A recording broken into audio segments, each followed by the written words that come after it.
We've got a great panel tonight. I want to just basically introduce you to who's joining us. Natasha VanLieshout is a public defender in Minnesota. She has also worked as a corrections officer in a maximum security prison in Minneapolis, and she served in the Peace Corps in Ecuador before attending law school. And even while she was in school, her advocacy work persuaded President Obama to commute the life sentence for one of her clients. That is a pretty unique CV that she's got there. And I'm thrilled that she's able to join us.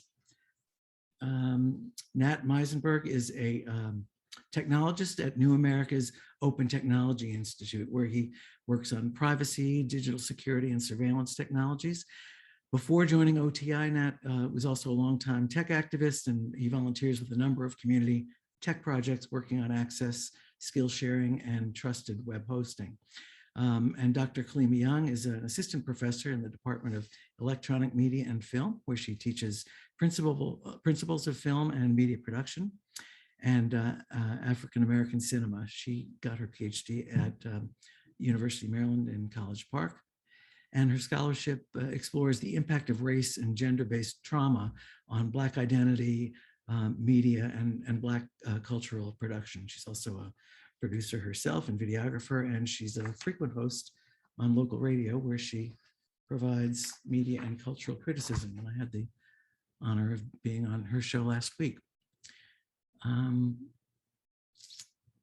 So one of the, there are like two twin evils in this, in the film that we talk of, and that is, facial recognition and artificial intelligence. Meredith Broussard at one point makes this comment that, we have narrow AI, it's just math, right? And throughout that argument, we kind of get the point that, we've imbued computers with this capacity for magical thinking. And in a way, I think that is dangerous, right? Because it detaches the responsibility. It assumes there's some kind of neutrality. And I think it could even, encourage complacency of the powerless and maybe even resignation. Nat, I wanted to ask you if is that just a convenient side effect, or how is that part of the intent?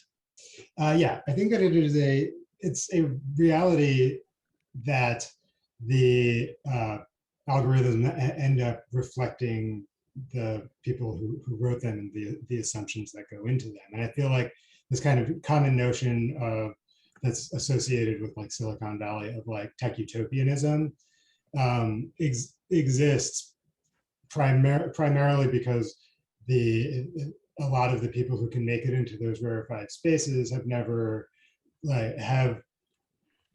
when they imagine the sci-fi future, they're on the utopian side, not the dystopian side, and over and over again, you just see an inability to conceptualize basic things that don't affect, just to put it bluntly, white men in their 20s to 40s, right? There's so much of the assumptions, the basic assumptions that are built right into the tech are, for lack of a better way to put it, built to solve white guy problems. And there's no getting around that. And there's just a lot of assumptions, like in something like Facebook, where there's a lot of focus on real names. And not only just real names, but just the assumption that your primary identification on the internet is individual and not group. And that actually doesn't map to every culture in the world, right? And so what ends up happening is these assumptions that are at the very foundations of these technologies have to be retrofitted onto other cultures. So either other cultures have to like change up to get in, to like fit in fit in that world, or that world just ignores them and moves on without them. And that happens over and over again. And has in the history of tech. So it is very real that that kind of magical thinking comes very much from either an inability or a lack of will to like think about the consequences outside of the immediate problems that that people who wrote Twitter were trying to solve. So, at one point, she or someone else made the comment that, no one really knows what happens inside the black box. And that kind of startled me. I mean, does that include the people who built it? Or do they just load the probabilities and then it takes over? And that's where things go awry? Or is it? So, go ahead.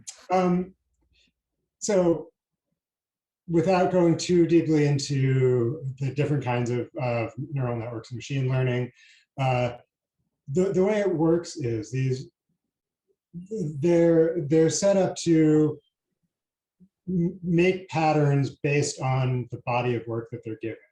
So if you give a neural network a bunch of Renaissance painters and tell it to make a painting, it'll make you something that looks like a blurry Renaissance painting. And as the technology gets better, they're getting closer and closer. And so essentially what what these machines do is you give them a prompt. One of the examples using coded bias was Amazon's resume sorting algorithms. And you give them a prompt, find them the best resumes for people to work at programming positions at Amazon. And then you give them what's called a corpus, or a body of knowledge to learn on. And in this case, it was the people who already worked at Amazon. And so what ended up happening was the neural network found the shortest route to replicate the population that currently or had historically worked at Amazon, and it just found shortcuts. And the shortcuts that it happened to find were women's colleges, women's sports, because the neural net had somehow made that connection that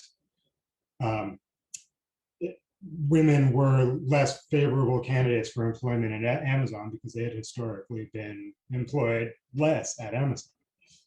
And so the answer is no. Nobody knows exactly how it reached that conclusion, because it is just searching for comparable bits and coming up with what it scores as the best answers to the question. So one of the things is, you know a little bit how it came to that, because you do know that it's replicating based off what it knows. So if you give it a different data point or something different to work off of, then doesn't that change the response or the answer? So that is exactly where I was going to head next, is that it all depends on what you put in the corpus. And I often wonder if, like, we started these models off on a body of like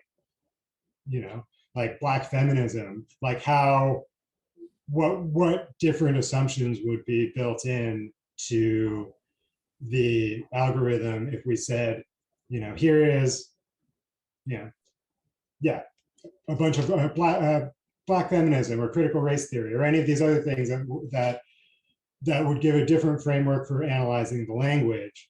Because what happens is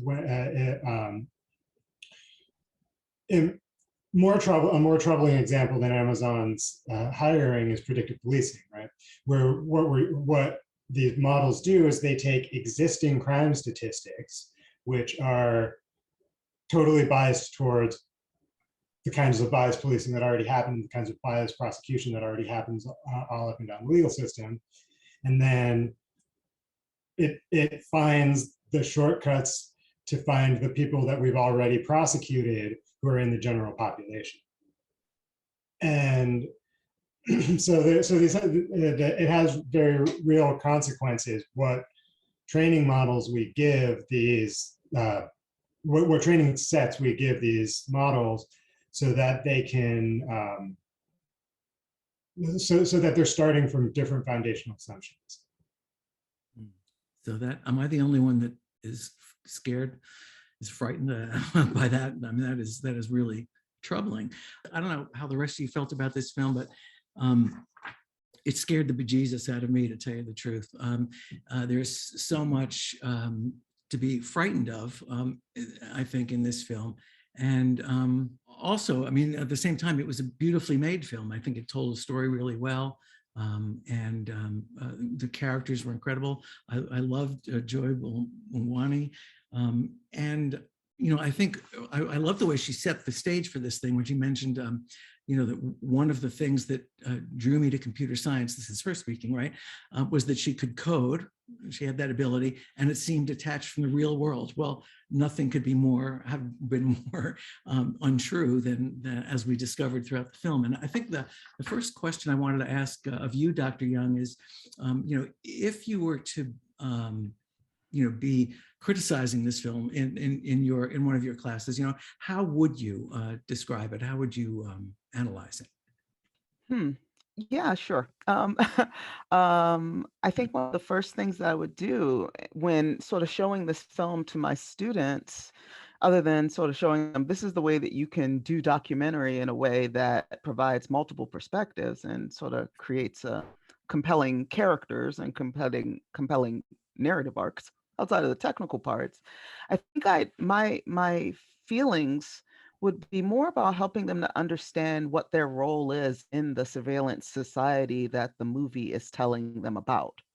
Because young people and the students that I teach have grown. It's not like we're not all in a surveillance society, but they've definitely grown up in a space where they have been primed and okay to be surveilled, and they have become very, very adept at surveilling one another.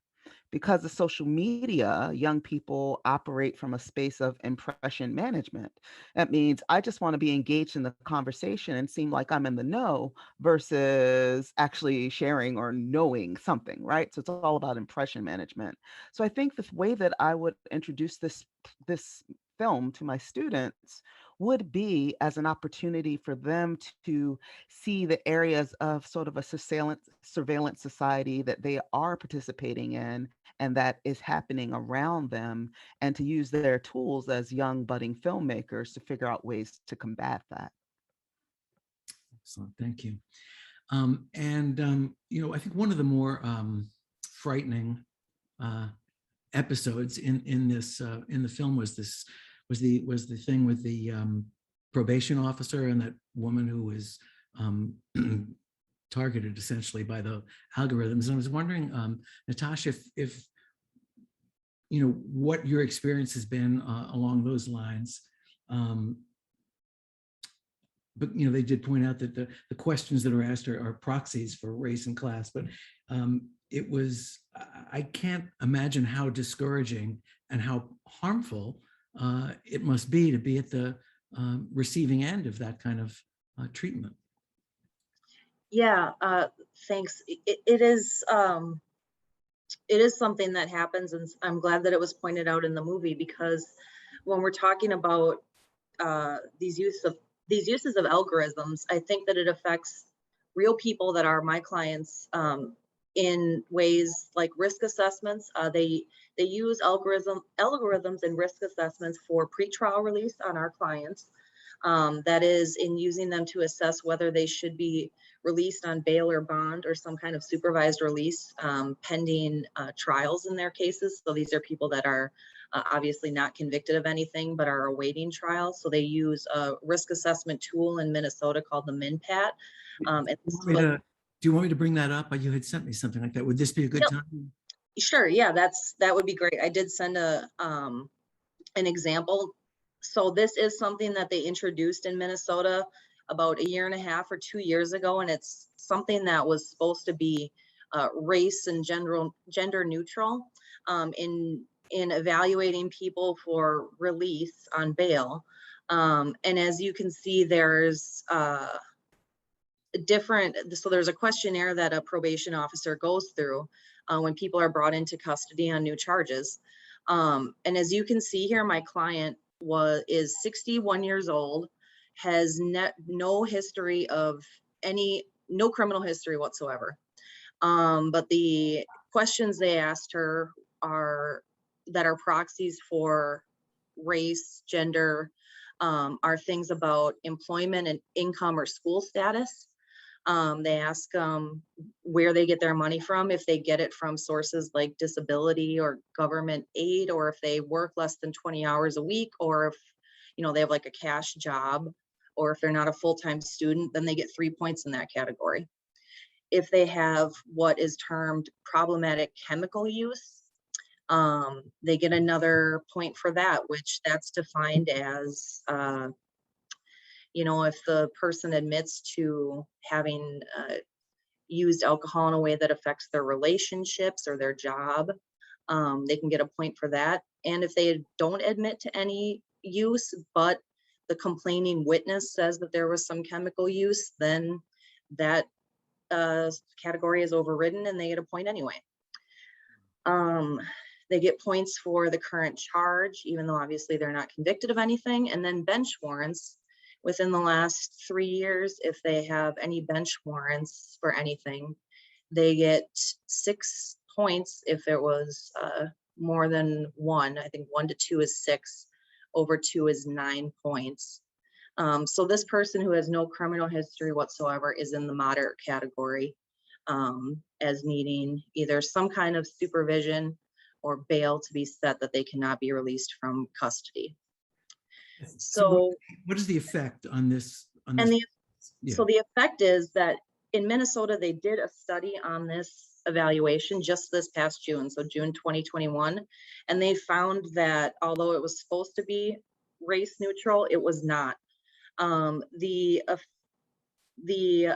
efficacy, basically, it was, what were the, let me look at my note here on it, because I think they found that it was effective, it was accurate for white people 60% of the time. However, in cases where our clients were Black, it was only accurate 46% of the time, and for our Native clients, only 48% of the time. So it was not, it was biased toward Black and Native clients. And you saw that there was a high risk score. So it did find that it was generally accurate as far as low, medium, and high risk, that it was able to predict that. However, there was a cap. So there was, if they were above a certain number, like in the high risk category, that didn't predict that they were ultra high risk or something along those lines. At a certain point, it was a point of diminishing returns when it was not predicting any more high risk behavior for the person. The study also found actually that there was no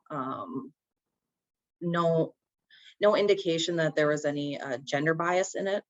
That could be because there was a very small sample size. There are much less women defendants than men, but it didn't find any quantifiable difference in the gender. Thank you. You know, one of the more controversial points that was touched on was this use of facial recognition software, right? Camera. And just last month, or May actually, Amazon announced that it was extending its global ban on police use of facial recognition software. It had instituted, I think, last June, after the George Floyd murder. And now this, I guess this past, whenever it was, they said they're going to extend it indefinitely. So I know that there's a weird situation here in Maryland, because in Baltimore, actually, specifically, because the city council did impose a moratorium, I believe, on its use, and yet it's still available to the police. I'm wondering, Nat, if you can kind of untangle all of that for us.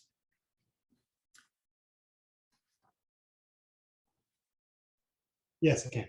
Let me pull up my notes so I get all of the. So the basics is that this year, one of the first bills passed this year was a ban on facial recognition that had passed by the Baltimore City Council. It's made it all the way through the council. It is waiting for the mayor's signature. And it does a lot of good things. I'll start with the good parts of it. It It has really strong definitions of surveillance technology, facial recognition systems, and it has a really inclusive list of what kinds of technologies are included as surveillance technologies. And it has a very, very broad prohibitions against not only using facial recognition, but contracting to use facial recognition. And then it also, every day an agency is in violation is a separate offense. And then finally, the last really good point is it at least tries to get the information that get information out of the Baltimore Police Department that City Council otherwise isn't entitled to have. So, which brings me back to what the problems with the bill, which problem number one is the Baltimore Police Department is a state agency. And while we might get to vote on whether or not that's the case in the coming years, at least for the time being, there is very little that the City Council can do in terms of telling the police department what they can and cannot use. That is an issue for the state legislature, and Baltimore police oversight has not been a top issue at the legislature ever that I can recall. And so the City Council is very limited. So very clearly, Christopher Burnett, who introduced the bill, and his co-sponsors took the time to understand the issue and get it right on the language and the definitions. It's just they're a little bit hamstrung in terms of actually getting the police department to use it. I will say that in addition to just the background state, the other main problem with it is that it exempts the Maryland Image Repository System, which is a statewide law enforcement database that is used for facial recognition. And in Coded Bias, they talked about how there are 18 states that have taken all of the driver's license photos and put them into law enforcement databases. Well, Maryland's one of those states. And that database is the Maryland Image Repository System. So that is completely exempted from this law, which is a little bit of a head scratcher, given that that is exactly the most problematic of the law enforcement databases that we know about for facial recognition. So let me ask you a couple of questions about this. So first of all, even though Amazon has suspended its use or its sale, if departments had purchased it previously, could they not continue to use it? And B, there are other vendors out there selling similar stuff, and the Amazon ban doesn't really influence those. Is that correct? Yes, that's correct. The Amazon ban is fairly limited in terms of stopping law enforcement. There are private facial recognition companies. The most troubling one is Clearview AI, because Clearview AI did what nobody else did, which was scrape Facebook and every other site that they could get, and Twitter, and send them all through their facial recognition algorithm. And so they have probably, outside of Facebook itself, they probably have the most comprehensive facial recognition database in the world.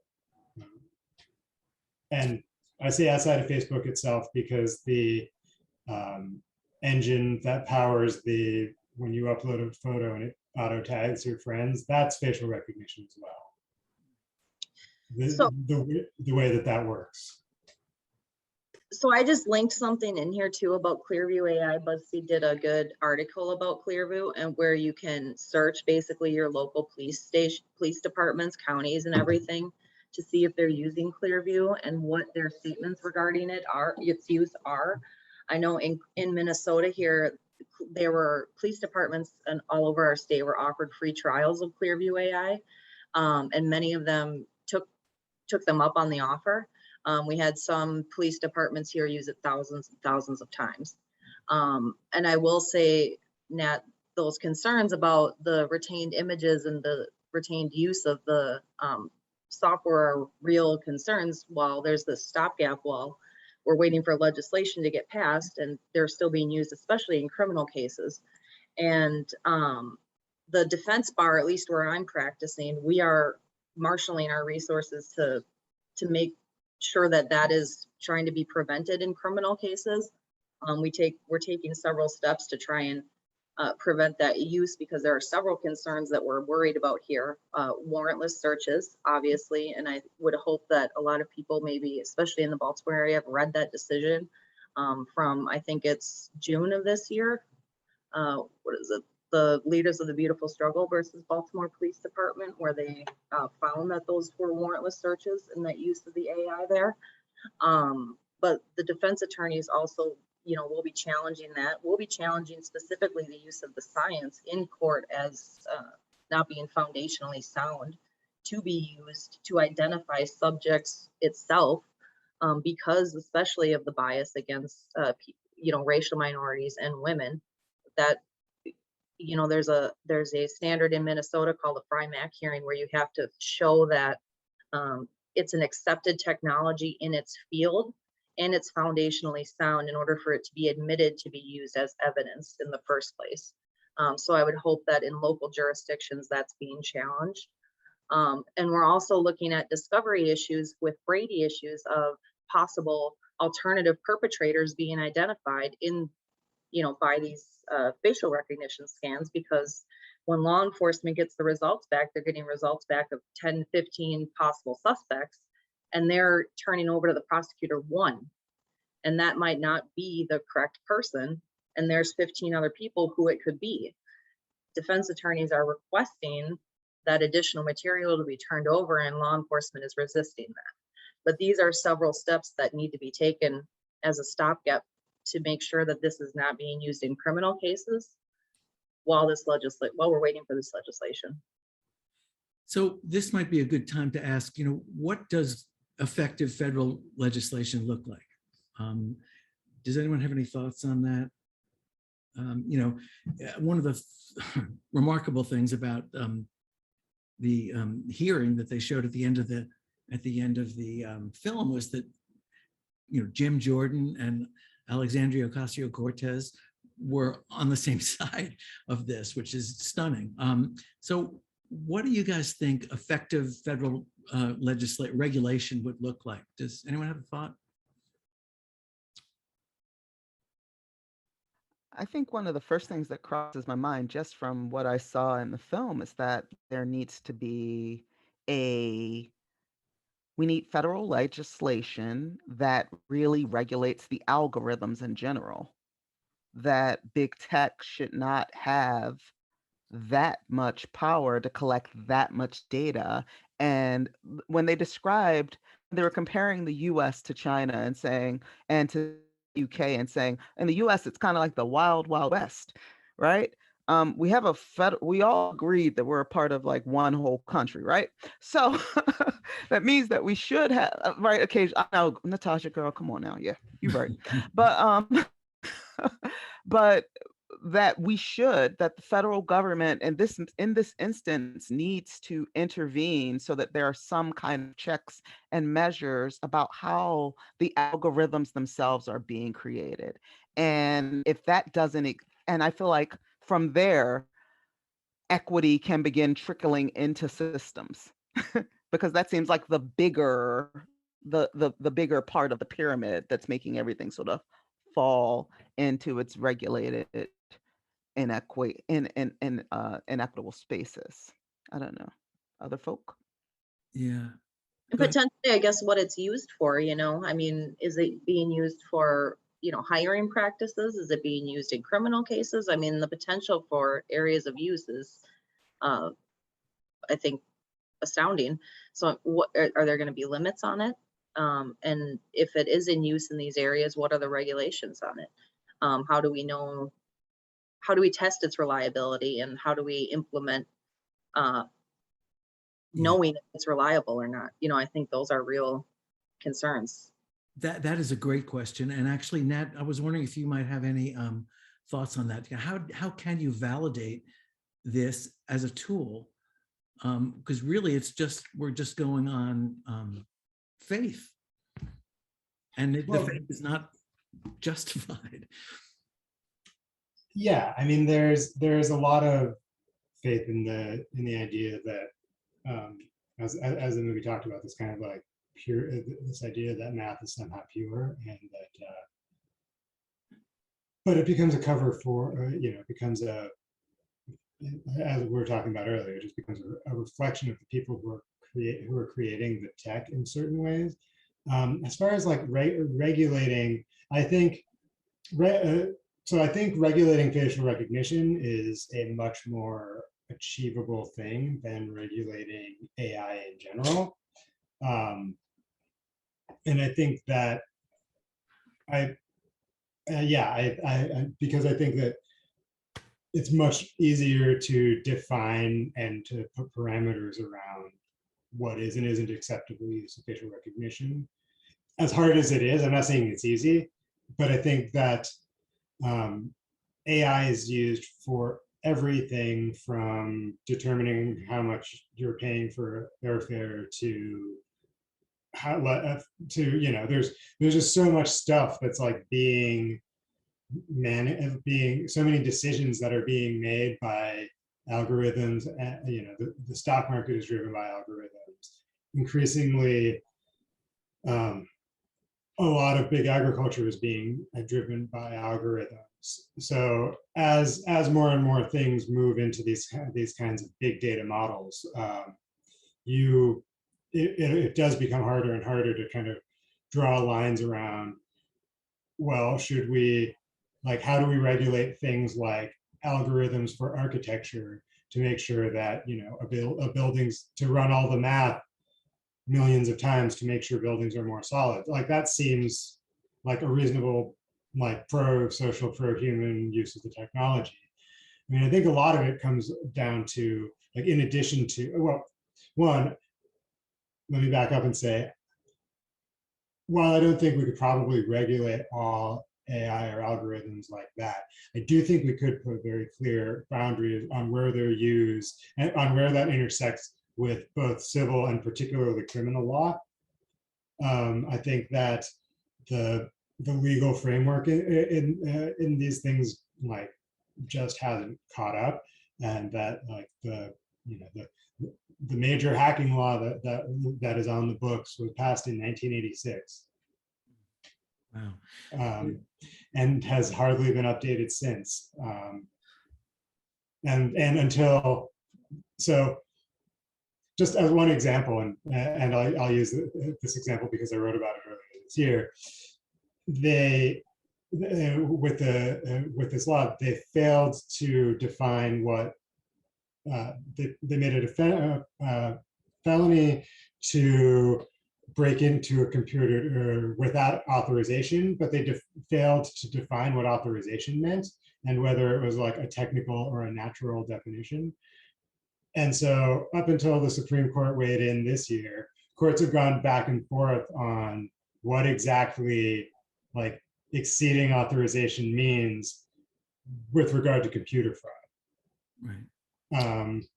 So some of the legal frameworks are, and also there's a cautionary tale there that it's like, once these laws pass, given how hard it is to get anything through Congress, that we might be stuck with a bad situation for a long time. And so I want to be really careful about, like, I do think it is possible to put clear boundaries on some of these things, and particularly on how law enforcement uses these tools. But I think the general field is much harder to contain because there's so many applicable uses to all of it that it would be hard to ever even set up an infrastructure to decide what fits in which box. Right. I know that that algorithmic justice league that they formed, which I love the name of. I see action figures here. They offer what they call an algorithmic audit, but that's voluntary, obviously, and it also assumes that there is a desire for for AI that's equitable. A lot was made in the film about what they call algorithmic oppression, and that the tyranny of these kinds of practices of discrimination have become more opaque. And I thought a really important example they brought up was how much Black wealth was lost in 2008, right? When all of that automated algorithms, well, it was, the mortgage issue. And there's so much suffering that was caused there by the failure of the financial system, and it does remind me a little bit of what Barbara Smith talks about when she talks about the difference between white supremacy and that white supremacy doesn't need individual bigotry to function, because that is, to me, a perfect example of white supremacy in action. And I have to wonder, I know, Kalima, you work on, your interests include, the impact of intergenerational trauma, right, on Black identity and media. And I'm just wondering how these issues, these technologies, this notion of algorithmic oppression, how do you think this influences Black identity? Huh. In a myriad of ways, most definitely. The biggest things that I always think about when I think about intergenerational trauma and race and gender-based trauma is the understanding. It's like Simone Brown talks about this idea of Black surveillance, that we didn't begin surveilling and collecting data about people until there was a need to control Black people, right? To control the sale of Black people, the transportation of Black people. So you think about other ways that we can think of surveillance. You think of branding as a level of surveillance. Then you think about the police force and the night watches as teams of folks that are controlling this particular mass. So there's always been this combination of controlling the lives of and movement of Black people that is inherently wrapped up in capitalism and selling Black bodies and selling Black labor. So if you take that large historical umbrella and just filter it into this given moment, it makes sense to me that facial recognition software would be used to criminalize Black people. It makes sense to me that algorithms would be created so that Black women would lose their wealth. The basis of surveillance and how it works in this country and in society in general is based on the commodification of Black people and the controlling of Black bodies. So all of the various oppressions and traumas that occur in the now are all based on this space that's been created. And it takes me back to what Nate said at the beginning of the conversation about, like, well, what if we built this, right, from a Black feminist perspective? And my thoughts are, well, it's definitely not, because it is created from white men who see themselves as an individuated group of folks, and the rest of us are just a mass to control. So that's the way I feel like we're bouncing back and forth in and around, and sort of how it feeds into how Black people live in the surveillance space. Let me ask you a kind of a similar question in a different way. One of the things that the film points out is how much our view of the world is governed by AI, right? The directed ads were a good example. But it seems to me that how we present to the world is also governed by AI. And I'm not just talking about how we're treated as a result of these things, but how the experience changes us, right? Our own self-image and our own place in our culture. Right. Could you just elaborate on that a little bit? Yeah, I think that once again, I'm going to go back to sort of the two dueling situations that come through my mind when I think about identity development. So when we're thinking about a racialized identity development, it's this space where you see and relate to your folk. You're like, I see myself in that particular life. I see myself in that particular struggle. And when I think about how it impacts identity or Black identity at this moment, I think about the myriad of identity activations that Black people have when images of Black pain, wounding, and death are circulating in these online spaces, right? So you formulate an identity by having an identity activation. Oh, that is me. That is related to me and where I come from, right? And we're steadily, Black people right now are steadily being filled and sort of filtered, sort of fed this speculative, spectacular Black death, and that impacts how people feel in the world. Not only does it create a sense of, wow, okay, I'm connected to this person, I'm connected to Breonna Taylor, I'm connected to this, but it also contributes to a feeling of always being at risk, a feeling of my body is the body that is okay to be circulated as dead or in pain. And imagine building an identity around a shared feeling of pain and how that shows up, right? So there are multiple levels of how this kinds of technology and this kind of sharing and seeing and endless inundation with images impacts how people walk through in the world and how safe people feel in the world or don't. I hope that answers a little bit of your Yes. perspective. Thank you very much. So, we had this incident, I guess a couple of weeks ago, where the general secretary of the U.S. Bishops Conference was outed and, using commercially available or databases, right, and tools to, to track him. And Natasha, I wanted to ask you, what are the ramifications here for civil liberties when those tools are available to anyone? So what databases did they use to track him? I'm not sure on that. I can fill everyone in on the details of that if they haven't heard about it. I actually looked into this quite a bit in the last couple of weeks. Okay, go ahead now. So the short version is there is a conservative Catholic publication called The Pillar, and they bought a bunch of advertiser data from Grindr. And that data, while supposedly anonymized, Grindr, for those who don't know, is a LGBTQ dating app, or hookup app, more accurately. And they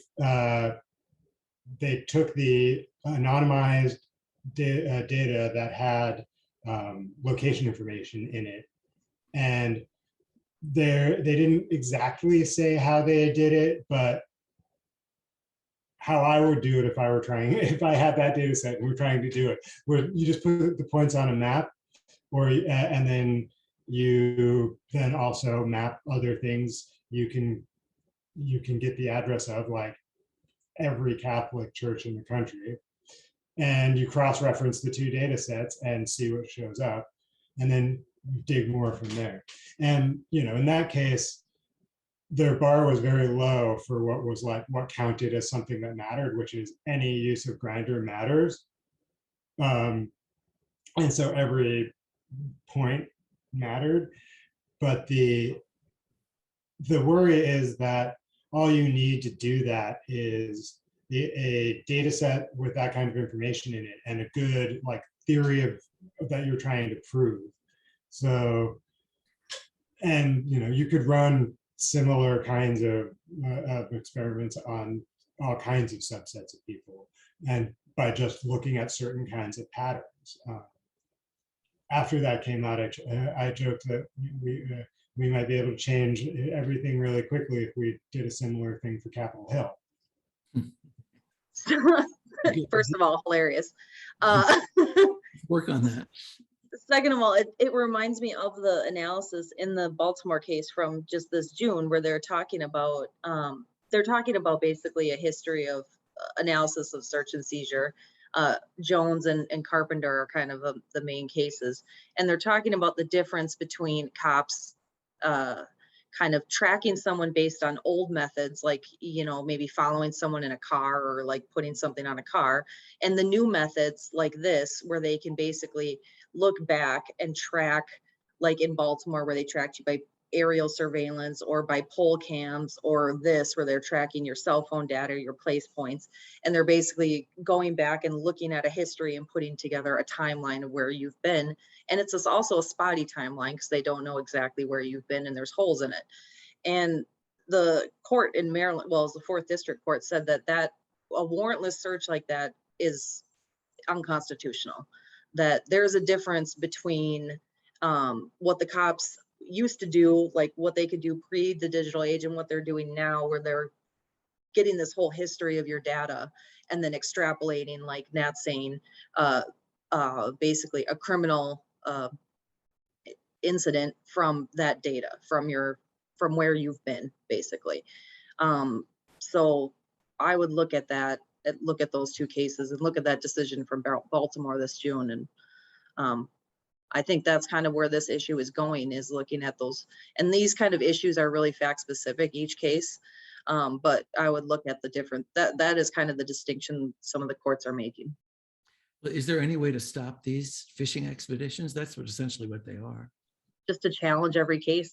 That's all you can do, is challenge it until there's good precedent and from the top. But that's after the damage is already done, right? Yeah. So, Kalima, do you sense any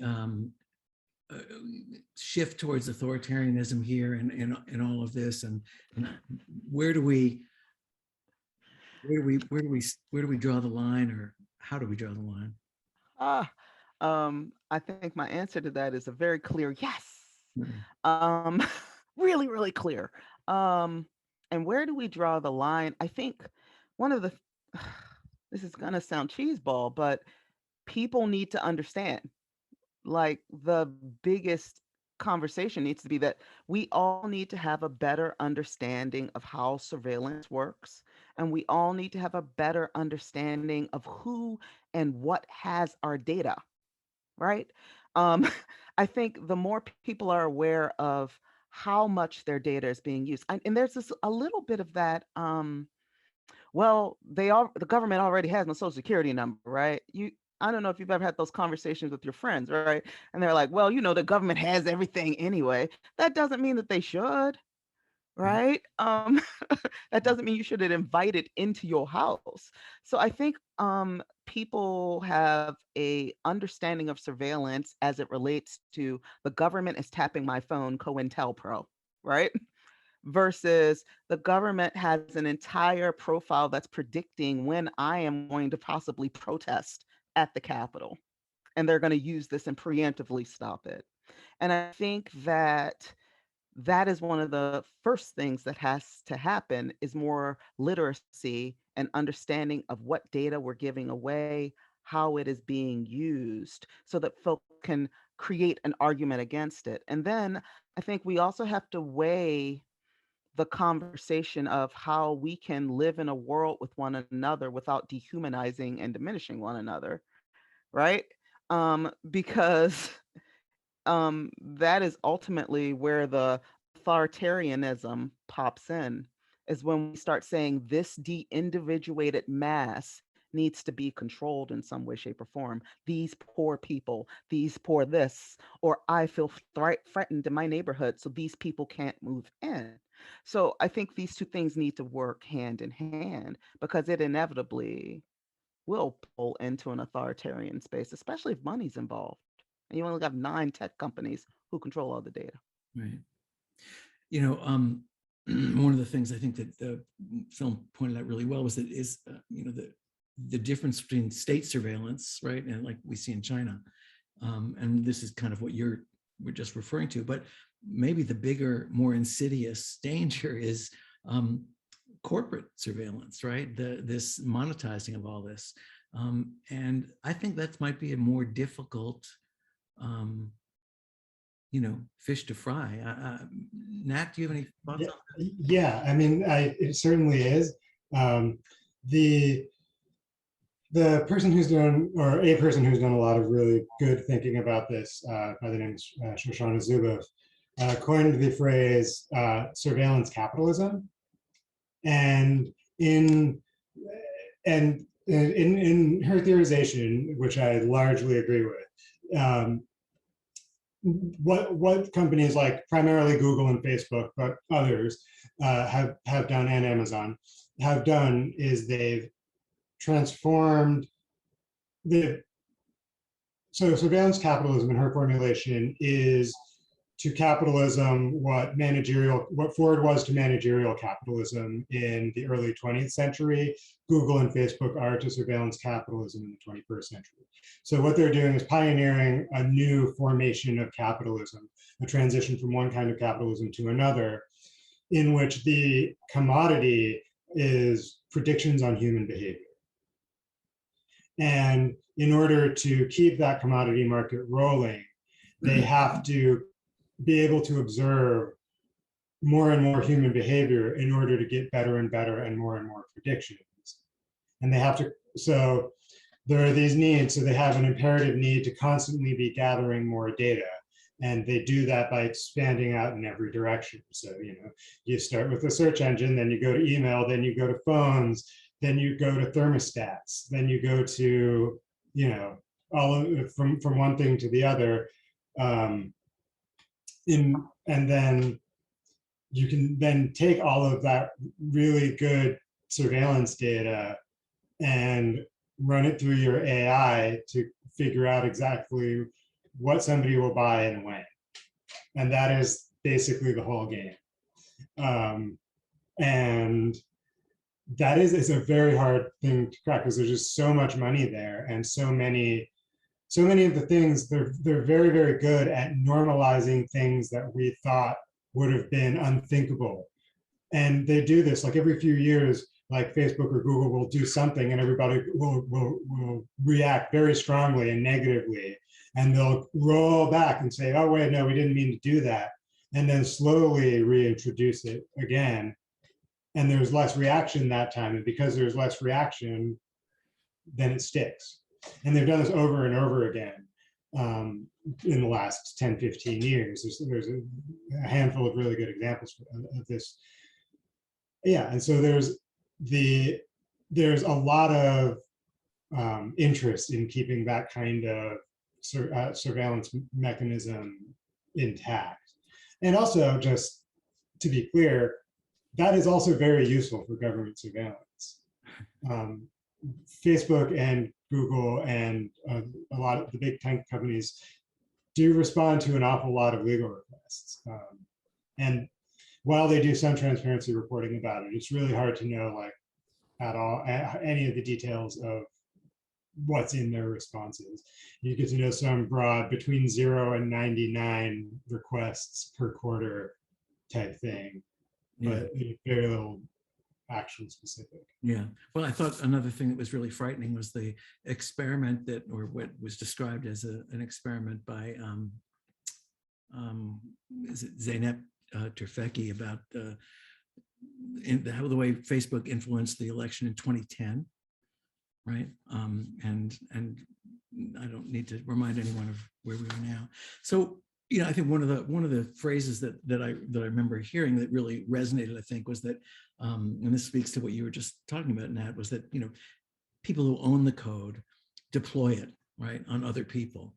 And another thing that's really scary about this is that there's no appeal, right? There's no way to appeal because it's all out of sight.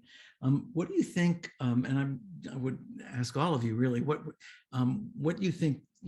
Civilians like the rest of us in the room are should be aware of, other than throwing your phone away. To protect, are there things? Is there anything we can do to protect ourselves?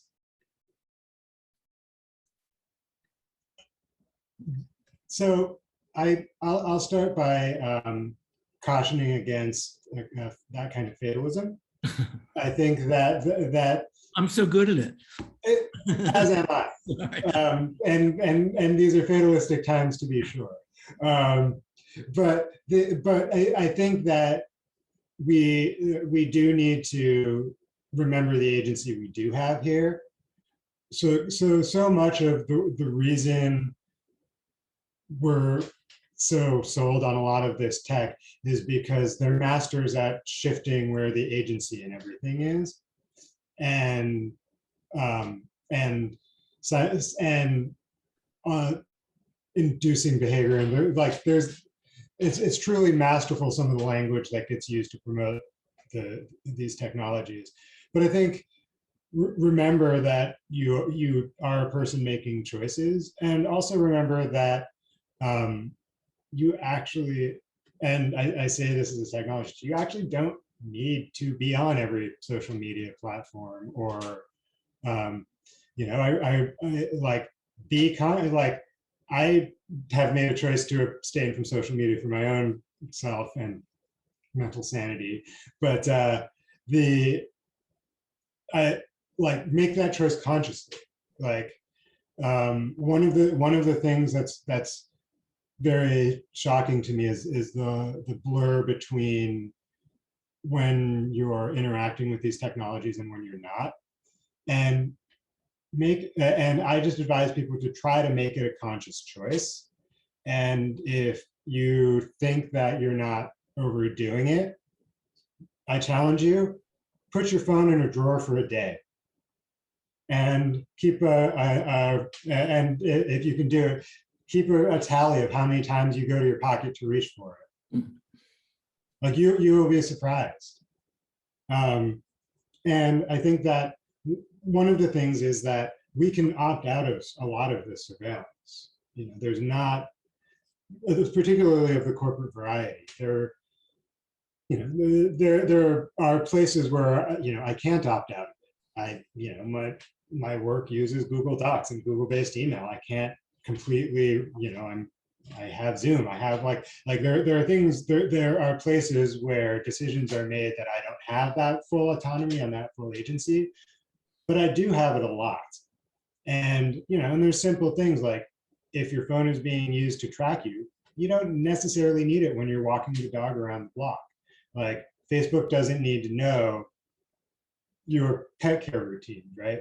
So there are these, so it's, I think one of the things is, what I would advise is don't be fatalistic, and be just conscientious about which technologies you're using and why, and put it in a framework of trade-offs, because, you know, in this world, we're all making some level of trade-offs of, you know, we don't thoroughly research every product we buy, and sometimes we trust product testers, we trust like certified, you know, we trust that the fair trade coffee we buy is in fact fair trade because we care about those values for whatever reason.